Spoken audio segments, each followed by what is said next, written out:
Do you know who you are? Do you really know who you are inside? Because if you don't, there's a really high likelihood that that lack of access to understanding who you really are is setting you back. Why do you need to fix that? And how are you gonna do it? Well, let's talk about that. Conscious knowledge of who you really are, the things you like, the things you're good at, what you don't like, what you're terrible at, that's called self-awareness. And self-awareness is the ability to look inside and truly understand what you're capable of, what you should be doing, what you shouldn't be doing, and the pursuit of that. The question is, have you taken the time to be honest with yourself about who you are? Have you practiced self-awareness? For example, you know what I know I really don't love? I really don't love cleaning. But my wife and I have an agreement that at night, I do love putting my kids down for bed. I love you 3,000. So I will happily go put my kids down for bed. My wife loves cleaning, or maybe she needs clean in her life. That's a discussion for a different day. But she prefers cleaning, and I prefer putting the kids to bed. We both know our own strengths in that. That is self-awareness. That's knowing yourself. So here's the question. When was the last time that you stopped and went, do I really love this thing I'm doing? Does this thing challenge me in a way that I truly enjoy?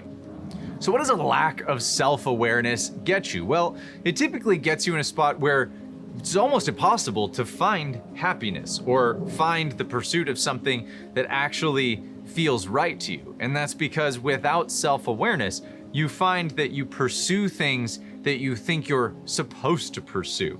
You're told that being incredibly jacked and big is a good thing. Maybe you don't love that. Maybe you would rather be lean and light and you feel better and nimbly that way. Maybe you're told that you need to do strength work, but you really don't like doing weights because it just doesn't satisfy you. But at the end of the day, maybe you do love running. Well, these are questions that you need to ask yourself in order to know if you're even on the right path.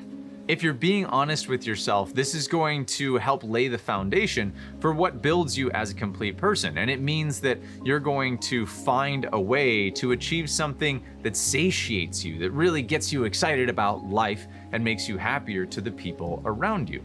So where does it get us without lack of awareness? Well, it means that we begin to pursue the wrong things and we try to build a facade around that. Well, just guaranteeing disaster in your life.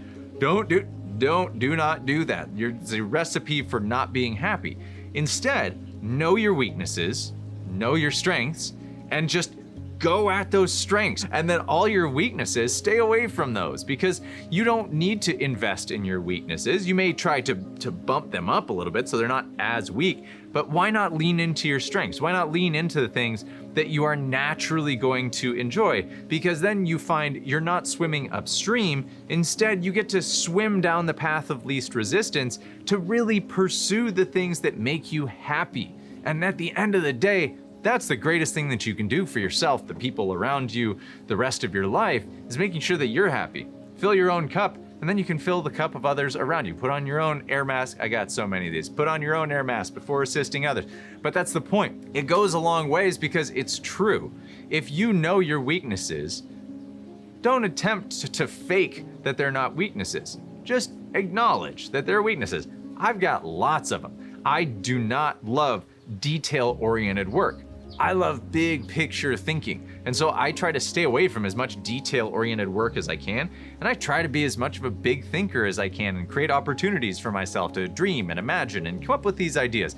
And then I try to find people that will hang out with me who are smarter than me. If I'm the smartest guy in the room, find a new room. It's not a good place to be. I want to be the guy who's just hanging, mingling, connecting people. That's what I do well.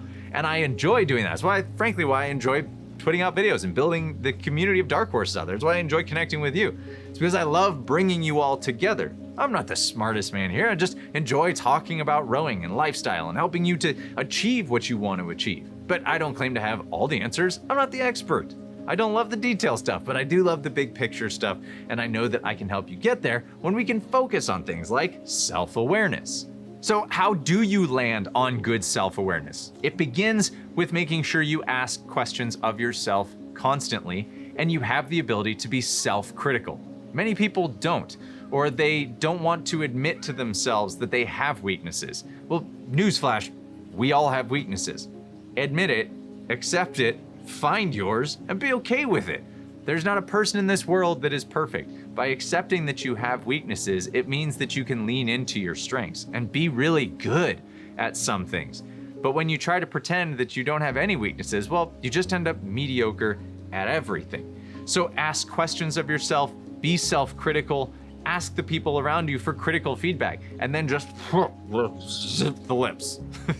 It's very hard to ask for critical feedback and not react, but that's the strongest thing that you can do yourself, because when you do that, the people around you will be able to tell you, hey, you know, you're not great at this thing, but you do excel at that. And you're like, huh, okay, cool. Maybe I hadn't known about that, or I hadn't realized it. Well, now's your opportunity to step back, say, all right, I now learned that about myself. What more can I do to lean into that?